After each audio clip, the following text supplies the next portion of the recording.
हम लोगों का जो है सर्कल चैप्टर चल रहा था, ठीक ना, और ये जो है आपका थ्योरम 7 है। इसमें आपको 6 तक थ्योरम बताया गया था।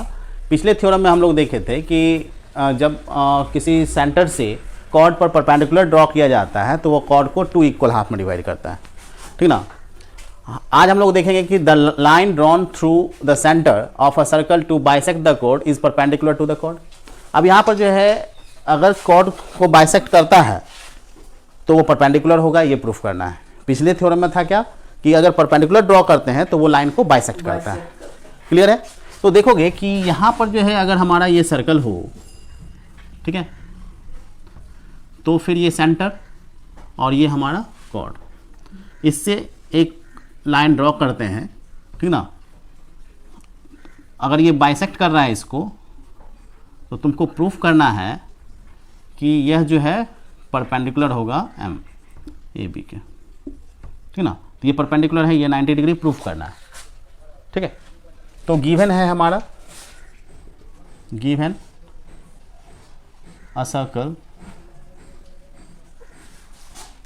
COR in which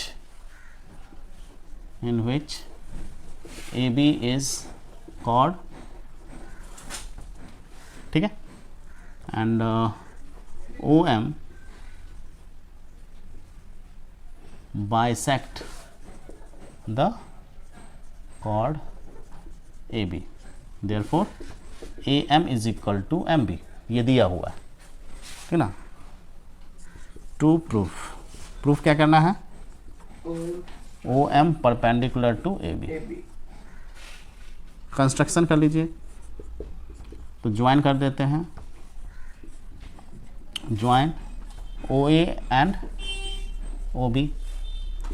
प्रूफ देख लीजिए। अब जो है हम लोग चले जाते हैं इस ट्रायंगल में और इस ट्रायंगल में, ठीक ना।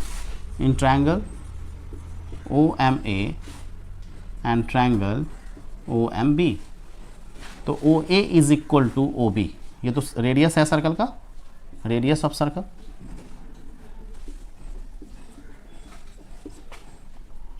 OM is equal to OM common है, और AM is equal to MB, ये गिवन है। Therefore from SSS congruency, triangle OMA congruent होगा ट्रायंगल OMB के। Therefore from CPCT angle OMA is equal to angle OMB, तो ये angle और ये एंगल दिया हुआ है बराबर, हम लोगों को प्रूफ हुआ। अब जो है पहले अब यहाँ लीनियर पेयर ले लेते हैं। From linear pair angle OMA plus angle OMB is equal to 180 degree होगा। तो ये दोनों तो बराबर है, किसी एक से रिप्लेस कर देते हैं। OMA plus angle OMA is equal to 180 degree, तो 2 angle OMA is equal to 180 degree.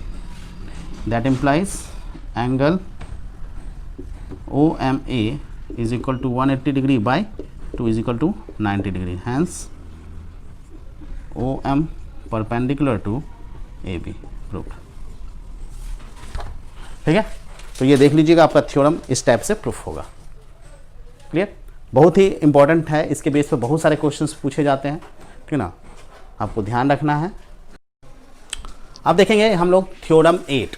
इसमें क्या कहा गया है कि equal chords of a circle are equidistant from the centre. अगर कॉर्ड इक्वल है किसी सर्कल में, दो कॉर्ड अगर इक्वल है तो वह जो है सेंटर से क्या होगा, इक्विडिस्टेंट पर होगा, मतलब इक्वल डिस्टेंस पे होगा।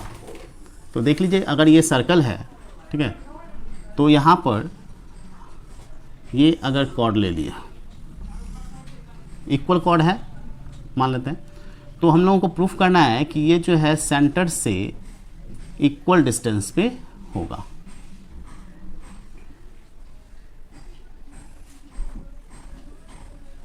ठीक है, तो यहाँ से जो है ये 90 डिग्री है, परपेंडिकुलर ड्रॉ कर दिया। ये A B और ये C D ले लिए, ये M और ये N ले लिए, ठीक ना, ये O है। तो यहाँ पर देखोगे गिवन है हमारा, given a circle centre O और रेडियस R है, having AB is equal to CD, equal chord है। और टू प्रूफ में क्या करना है कि OM is equal to ON हो जाए, प्रूफ कर दीजिए। कंस्ट्रक्शन भी ले सकते हो कि ज्वाइन करेंगे ये सब, ठीक ना, ले भी सकते हो, नहीं भी लोगे कोई दिक्कत नहीं, हम ज्वाइन कर देते हैं। प्रूफ देखिएगा, इन ट्रायंगल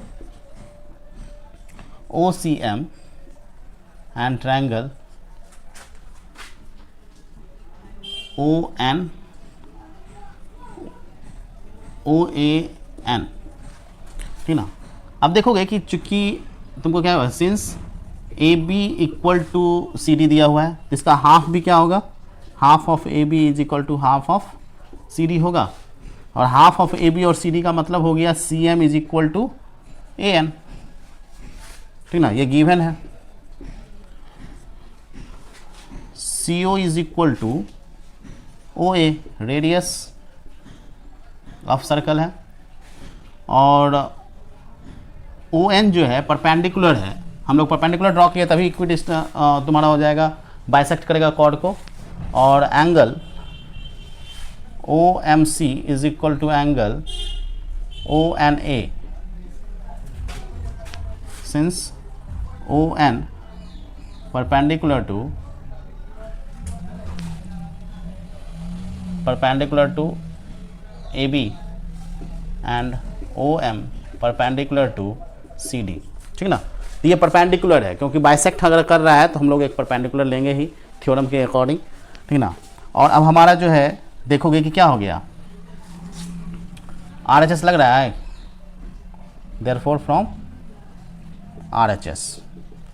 RHS से हो जाएगा तुम्हारा क्या, ट्रायंगल OMC कॉन्ग्रुएंट हो जाएगा triangle ONAK, therefore from CPCT OM is equal to ON, proved. देखिए हो गया ना। हैंस कह सकते हो कि equal chord are equal chord of circle are equidistant from the centre, clear ना। तो ये इस टाइप से जो है आपको सॉल्व करना है। इसका कन्वर्स भी आ सकता है, अगर इक्विडिस्टेंस है, दो कॉर्ड अगर इक्विडिस्टेंस है सेंटर से तो वह क्या होगा, इक्वल होगा कॉर्ड।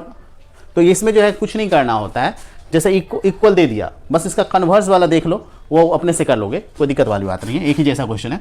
जैसे मान लेते हैं कि इसका कन्वर्स वाले में क्या दे देगा कि इक्विडिस्टेंस है, ये डिस्टेंस इक्वल दे दिया और रेडियस तो इक्वल रहेगा ही, और ये परपेंडिकुलर है, ठीक ना।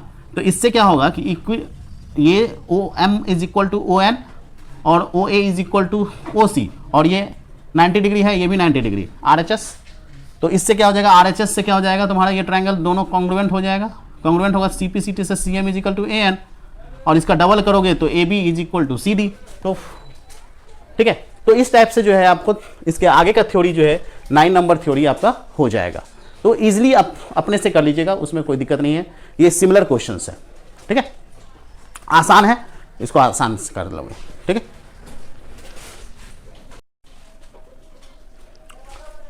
हमारा 9th थ्योरम्स है, there is one and only one circle passing through 3 given non collinear point. इसके लिए हम लोगों को क्या करना है कि 3 non collinear point, non collinear point क्या होता है कि ऐसा पॉइंट जो कि एक प्लेन में ना हो, एक ही लाइन से पास ना करता हो। जैसे मान लेते हैं हमारा ये पॉइंट अगर मोर देन 3 पॉइंट्स है, तो अगर ये एक लाइन में है तो इसको बोलते हैं कोलिनियर पॉइंट्स, ठीक है। नॉन कोलिनियर में क्या होगा कि कोई एक जो है पॉइंट्स हमारा डिफरेंट डायरेक्शन में चला जाए, तो ये जो है हमारा नॉन कोलिनियर पॉइंट हो जाएगा, ठीक ना। तो ये आएगा हमारा। तो यहाँ पर हमने 3 नॉन कोलिनियर पॉइंट्स लिया, A, B और C, ठीक है। अब जो है इसमें क्या करते हैं कि हम लोगों को प्रूफ करना है कि इस 3 पॉइंट से सिर्फ एक ही सर्कल जो है क्या हो सकता है, पास कर सकता है, ठीक ना। अगर कोलिनियर है, नॉन कोलिनियर है तो उससे एक ही सर्कल पार करेगा। अब जो है इसके लिए क्या करना है कि AB और BC को ज्वाइन कर दिए, ए बी और बी सी को ज्वाइन कर दिए। अब इसका जो है लाइन बाइसेक्टर ड्रॉ करते हैं। लाइन बाइसेक्टर के लिए क्या करते हैं, ए से जो है हम लोग जो है लेंगे, हाफ से ज़्यादा लेके कट करेंगे और ऊपर और नीचे दोनों तरफ करेंगे, और बी से कंपास के थ्रू कट करेंगे, तो आपका जो है एक लाइन आ जाएगा, लाइन बाइसेक्टर पी क्यू, ठीक ना, जो कि इस ए बी लाइन को 2 इक्वल हाफ में डिवाइड करेगा। क्लियर है। अब जो है हम लोग बी सी का लाइन बाइसेक्टर ड्रॉ करेंगे, तो लाइन बाइसेक्टर ड्रॉ करते हैं, फिर इसका उसी तरह से करेंगे, हाफ से ज़्यादा लेके कट करेंगे और बाइसेक्टर ड्रॉ कर देते हैं, और यह जो होगा हमारा आर एस जो है बाइसेक्टर ड्रॉ हो जाएगा।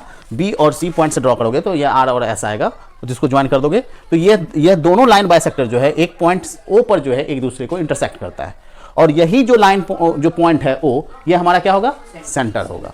अब इस सेंटर से जो है हम लोग क्या करते हैं कि ओ ए और ओ सी के रिस्पेक्ट में जो है एक सर्कल ड्रॉ कर देते हैं, ठीक ना।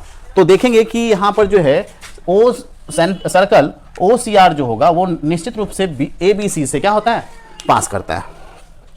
यहाँ पर चूंकि जो है ओ ए ओ बी और ओ सी, ओ ए ओ बी और ओ सी क्या है, वो रेडियस है सर्कल का, और ये बराबर है। जब बराबर होगा तो वो रेडियस बन जाएगा सर्कल का।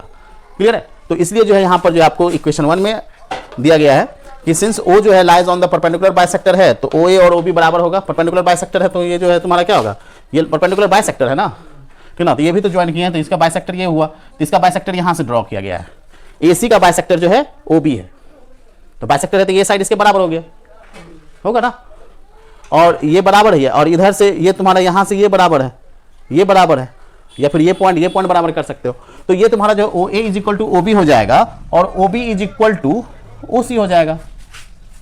ठीक है, लाइन बाइसेक्टर है तो यहाँ से भी तो इस ट्रायंगल में जाकर देखो तो ये वाला तुम्हारा आ जाएगा ना बराबर, आइसोसेलेस ट्रायंगल बन जाएगा। तो इससे जो है तुम्हारा क्या होगा कि सेंटर से बराबर अगर आ गया ओ ए बराबर ओ बी और ओ बी बराबर ओ सी, तो इक्वेशन फर्स्ट और सेकंड से हमारा क्या हो जाएगा, O A is equal to O B is equal to O C is equal to radius. अब सेंटर ओ हो गया और रेडियस आर हो गया, ठीक ना। तो इससे क्या पता चला कि सर्कल जो है होगा सी ओ आर सर्कल होगा जिसका सेंटर ओ और रेडियस आर होगा, जो एबीसी से पास करेगा। चूंकि हमको चाहिए क्या कि सिर्फ इस नॉन कोलिनियर पॉइंट से सिर्फ एक ही सर्कल पास करे, तो एक दूसरा सर्कल होना चाहिए इसका मतलब, तभी ना हम लोग कंफर्म कर सकते हैं। तो ये कॉन्ट्राडिक्शन मेथड है। तो इसमें जो है क्या कर सकते हैं, अगर पॉसिबल हो तो मान लो कि एक दूसरा सर्कल है सी ओ डैश एस जो कि एबीसी से पास करता है। अब जो है जब पास कर रहा है तो उसी से हम लोग क्या करेंगे, उसका बाइसेक्टर सेम टू सेम लेंगे। तो सेम टू सेम लेंगे तो ओ ओ डैश अलग अलग आ जाएगा, एक ही सर्कल का मतलब ओ और ओ डैश तुम्हारा उसका आ जाएगा, और एक ही सर्कल का दो सेंटर नहीं आ सकता है, ठीक ना। इसका मतलब क्या है कि ओ ओ डैश कंसाइड कर जाएगा और वह जो होगा हमारा सर्कल आ जाएगा। उसका हमने एक इमेजिनरी सर्कल लिया जिसका कि सेंटर ओ डैश है और वो भी जो है एबीसी से पास कर रहा है, ठीक ना। और उसका भी जैसे बाइसेक्टर ले लिए उस सर्कल का भी, तो यहाँ पर पी क्यू आर एस और ए बी और बी सी रिस्पेक्टिवली है, और उसका जो है सेंटर हमारा इंटरसेक्ट कर रहा है, ओ पे इंटरसेक्ट किया। और टू लाइंस जो है कभी भी जो है इंटरसेक्ट नहीं करता है मोर देन वन पॉइंट्स पे। कभी भी दो लाइन क्या होता है, एक से ज़्यादा पॉइंट पर इंटरसेक्ट नहीं करता। इसका मतलब क्या होता है कि ओ डैश जो है निश्चित रूप से ओ से कंसाइड कर जाएगा, ठीक ना। अब जब कंसाइड कर जाएगा तो इसका मतलब O A is equal to R, तो O dash A is equal to S है, तो ये कंसाइड कर रहा है, तो इसका मतलब आर और एस बराबर है तभी ना कंसाइड करेगा। इसका मतलब है सर्कल क्या है, कॉन्ग्रुएंट है, और कॉन्ग्रुएंट सर्कल है तो सेम सेंटर है। इसका मतलब है कि कभी भी जो है नॉन कोलिनियर पॉइंट से 3 और मोर पॉइंट्स अगर है नॉन कोलिनियर में 3 नॉन कोलिनियर पॉइंट है, तो उससे सिर्फ और सिर्फ एक ही सर्कल जो है क्या कर सकते हैं, ड्रॉ कर सकते हैं या पास कर सकता है, ठीक ना। या फिर कह सकते हो जो तीनों पॉइंट होंगे नॉन कोलिनियर पॉइंट वो सर्कल पे हो सकता है। क्लियर। चलिए।